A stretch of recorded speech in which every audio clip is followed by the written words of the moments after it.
Welcome everyone, and happy Thursday. It is noon Eastern time here in the booming metropolis just outside of Ambler, Pennsylvania, known as Ambler, PA, and noon Eastern time, Thursdays in Ambler. You know what that means. It is time for Talent Experience Live, your weekly look into all things talent acquisition, talent management, human resources, artificial intelligence, and of course, Phenom as a whole. Talent Experience Live is proudly brought to you by the good folks here at Phenom, whose purpose is, stop me if you've heard this before, to help 1 billion find the right work. That is why we host this program on a weekly basis, why we also have a plethora of other fantastic content, some of which we'll be talking about today, included but not limited to the Unusual Attitudes podcast with Cliff Yurkowitz. I am Phenom proper. I am Phenom Europe. I am Phenom India. Why we are at every single HR Tech event under the sun this fall, and also why we have our upcoming Customer Obsession Day this month on October the 30th, where you get to hear not only from our customer care, delivery, and implementation team, but also from our customers, and hear their true stories of how they found success, how there may have been some frustrations throughout the process, but also how overall they achieved their goal. And today, we're going to dive right into that. I am joined by Nayoka Toller and Allison Ebling as we talk about what is in store for Customer Obsession Day, what some of their favorite sessions are, what is different about last year, because of course this is our second annual Customer Obsession Day, and if we will hear anyone play Mariah Carey's Obsession song. I don't think they will, but we did tease a Halloween costume. So without any further hesitation, here is Allison, Nayoka, and myself chatting about Customer Obsession Day. Thanks.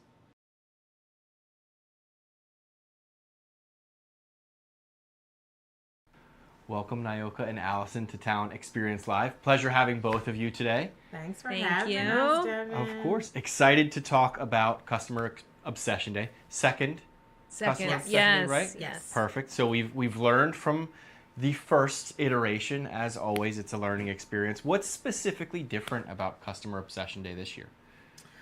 I think this year we focused on the holistic customer journey. Last year we talked a lot about support. It was a reintroduction of our cool GCC and support team and our packages. This year you still get that, but we take the customer journey from building the ROI and the business use case to buying a technology, implementing the technology, going live with support in the technology, and then maturing in the tech and the partnership. So it's really looking at the whole journey. Yeah. Well, did you have? Yeah, I was going to say something too. Of course. Instead of just support, we're kind of interweaved in between some of the content that we've curated. So you'll see us in chapter 1, chapter 2, chapter 3, and not just all support all day. That's perfect. And I think that's an important way to look at kind of implementation, because oftentimes they don't run successfully, right? And when we look at it, I liken it to taking your car to the auto mechanic, right? And it's like, hey, my tires look a little bit bald, and they're like, also, you need windshield wiper fluid, you need all those things. Some of them are a scam. I will let you know right now. I'm not suggesting that either of you are. But do you have to look at the entire progress, the entire journey, in order to really find success when it comes to implementation overall? You do, right? It's not just a project plan and an end date. It is a journey. You're always going to iterate. And so where you plan for 1,000 things, it's a mindset to kind of be prepared for that 1,001 that may potentially go wrong. And it's seeing the partnership. It's seeing the light at the end of the tunnel. And it's thinking about that change management curve. There's the pitfalls of the change management curve. You're going to hit that bottom pit, but you will eventually get up on top of the hill and see that light at the end of the journey. And it's just keeping that mindset from a leadership perspective and trickling that down into your core teams. Yeah, got to stay positive. Yeah. Have you noticed any differences in organizations who approach maybe with a more open-minded mindset going into implementation? What's the difference between a successful organization with implementation and one that maybe flutters out? I would say being realistic, the partnership that we create and the planning cycle, and then our customers where we see a lot of success, they're really specific in aligning their value goals and what that looks like in a 30, 60, 90, 6 months, 9 months, 12 plus months. So it's really partnering and setting those goals very early on, aligning your project goals with your organizational goals and the why you bought it, and then keeping that focus. It sounds a lot like parenting, right? Yes. The days can be long, but the years are short, right? Yes. We have to keep our Think about mindset. why you had these beautiful children. Yes. Of course. Allison, I'll toss this question over to you. Sure. Walk us through what the complete journey actually looks like. What do these organizations truly need to navigate in order to find some of that success that Nayoka spoke about? Well, Customer Obsession Day is built on 4 different chapters. So you'll hear a little bit from our founder in the beginning and the foundations, and then we really dive into everything about value. So value launch, value expansion, and value maturity. And in the launch, it's going to be more geared about the implementation and the ROI from the beginning. Then you'll get into expansion and adoption, where some of our friends from customer value will come in and give us a little bit more information about expanding after you've adopted. And then the maturity, this is post go live, your support experience, how we're supporting you. It might be my favorite section. I don't want to I don't want to play favorites, but yeah, so the 4 chapters kind of sum up the journey in the easiest way to digest. And the best part is that the clients are front and center. Yeah. It's not Phenom all day, all content. You're going to hear real stories from real customers and their experience, maybe their oops moments, maybe their aha moments. So it's all going to come together. Are there any Mariah Carey obsession references throughout Obsession Day that you have planned? Not I this don't think It's so. not too late. I don't know. I mean, but now that you mention it, we do have a few more recordings Yeah. left. We are airing on October 30th, Yes. Yeah. so maybe we'll get someone to dress up like Mariah Carey for Halloween. Yes. I don't know. Right. We'll see. It is perfect. So you mentioned that the final stages were your favorite, but before we get to chapter 4, what are some of the successes that need to be had that you'll talk about on Customer Obsession Day during those initial launch and foundation periods? Yeah, I can touch on that. So we're really going to call out, especially in our chapter 2, which is our launch phase, some of that crawl, walk, run concept. What a lot of our customers and some of those recent new customers who recently onboarded have been successful at, and that first crawl iterative phase in implementation in that launch cycle. Like I mentioned, the value and the goals that you have organizationally, how can you align that to this first phase 1 of go live? We also touch on our methodology of a CRM first mindset. You'll hear a lot about boot camp and workshop mindset, and taking a modular approach to implementing, getting your business end users onboarded with that CRM and your integrations, doing some of those workshops and boot camps so that the product and the tool is tailored to your specific organization. So you'll get a lot of that in the value launch cycle, including support.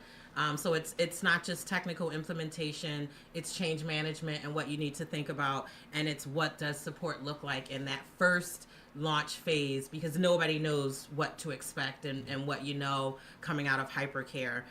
And then we get into the expansion and adoption, right? We've not murdered each other in that the first, anywhere from 4 to 10 months of what an implementation can look like. We're fully officially family at this point. How do we adopt and engage? How do we take what we know in that first quarter learnings and expand upon that so that we continue to drive those organizational values into the product, into the platform, and how the teams are using it? Yeah, I'm going to use another parenting metaphor, Yes. right? You What said to expect when you're expecting? that was what I was thinking. Not quite. But you mentioned the crawl, walk, run. Yes.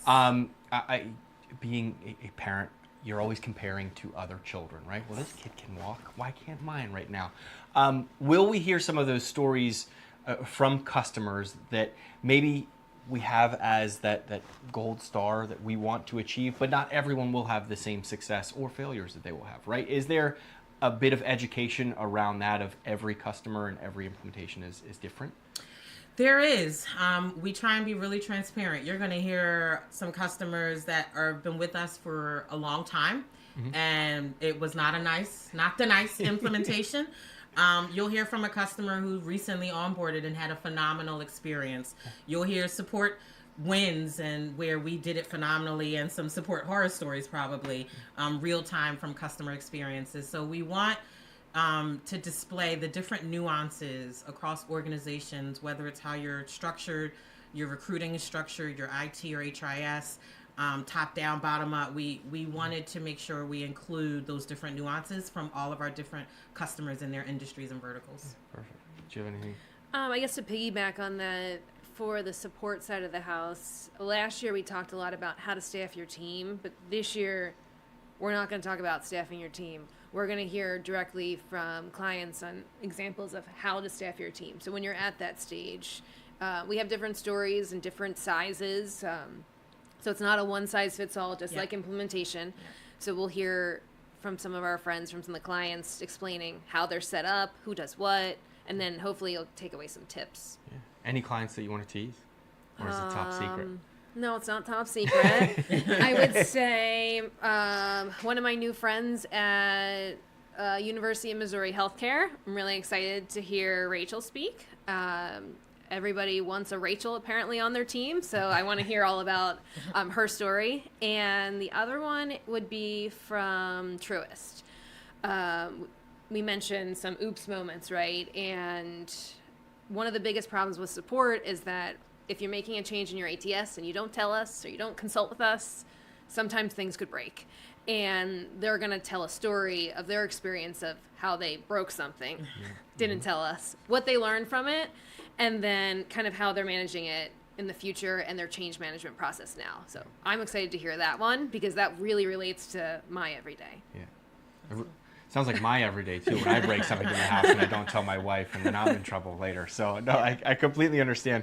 What do you think makes these customer stories in this format different than a typical case study, right? Where somebody can read what has happened, their success. What really separates the ability to hear these stories, all different shapes and sizes? I'm going to pull from our core values because customer passion is one of our values. Yeah. And I think Customer Obsession Day is really all about the customer passion and putting them on the stage, right? We have I Am Phenom. You hear us speak. We had AI Day. We spoke a lot.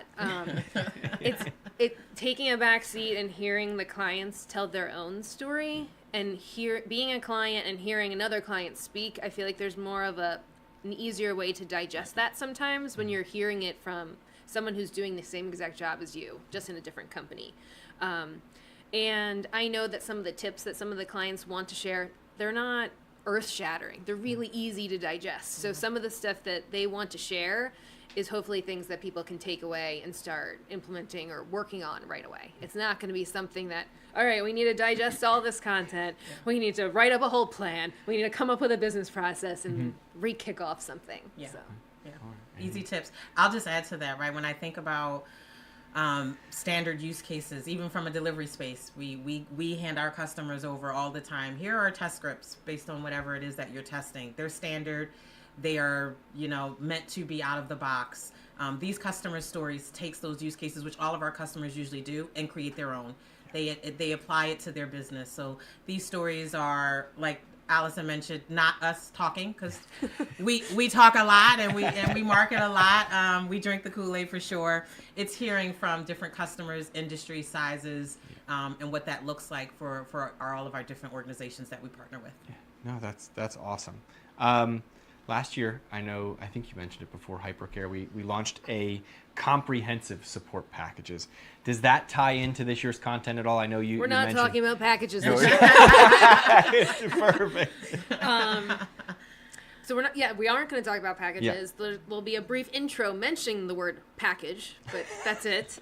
And the goal is to hear from clients who actually have some of the packages and what are their wins and their takeaways and how has the package changed how they worked last year to this year, right? I know we have one client that's going to speak that was on standard support last year, has upgraded, and they want to tell their story about the changes and how great things are going now. Yeah. Did you want to say something? No. Okay? No. Oh, okay. I think that makes sense. Just it's not an opportunity to sell Phenom, right? Definitely these not. folks already have Phenom. They're going to share their stories. If it works for you, fantastic. Yes. If not, you do not need any more wiper fluid. You can go get that from your local Walmart at this particular auto body shop. I tried to make a call back there. Didn't work. Anyway, last question, and this one does not come from me, so I'm not going to take credit for it. Okay. Shout out to Mike DeMarco, wherever he is watching. What would you say to someone who may be frustrated with an implementation process, who's looking to this as an example? How can you get them to attend Customer Obsession Day in order to maybe lessen that frustration? Because there are times where things don't go correctly, right? I think we're very blunt about that. Yeah. I would say take the time to join Customer Obsession Day. Take the time to listen to these stories. Like Allison mentioned, we're not curing cancer here. These are very easy, real-time issues and stories and tips and tricks that can be applied really quickly and easily to turn something, to turn a bad situation around really quickly. A lot of the stories will be about level setting and prioritizing. I talk about setting values. Sometimes you have to take a step back when you're in an active implementation. It is really hairy and crazy, and start at ground zero again. Mm-hmm. These stories will give you real customers, real tips, tricks, and things that you can do really quickly to pivot really quickly if you're in a not so good situation, and concept and ideas and where you can start to do that. Okay, awesome. Any final thoughts? Anything that I missed that you wanted to cover before? No, I guess the one thing I want to just bring up, maybe this is kind of a personal takeaway that I had from Customer Obsession Day in working with some of the speakers, especially the new ones that are new to speaking, have never been on stage before, have never been in front of the camera. It feels really good when they say, you were a really good cheerleader in helping them prep, get their content ready, mm-hmm. and just letting them know that we mess up too, right? Yeah. We have giggles and laughs and bloopers behind the scenes that, it's okay for them. Yeah. That we're all real. Yeah, absolutely. Yeah, it ties into, we are customer obsessed. And we hope that it will come across in the customer testimonies. Just being able to go through this experience with recording with customers, be a little bit more personal, talk about our kids. I've tried to give away my teenager more times than I care to count. But I think it's been an awesome experience. I think it'll really highlight our customer obsession that we have at Phenom and the continual concept around innovation and partnership. And so we're excited. Yeah. We say register. Yeah. Absolutely. October 30th, you won't want to miss it. One little party shot. I was reading a book. Did you guys, Matthew McConaughey released a new book? Have you? I have not read it. It's like poems again, and then he performs against music with, It's nice, but there's one thing that I read this morning that I think resonates with Customer Obsession Day. It's, if you are stressed out or if you are frustrated, it is okay because it means you care. And I think that is truly at the core of what Customer Obsession Day is about. It is acknowledging that you all get stressed from time to time and that we do truly care about our customers and giving them the best experience. So thank you both for joining. I appreciate it. Thank you. We'll Thanks see for you on the 30th. Us. Yes. Of course.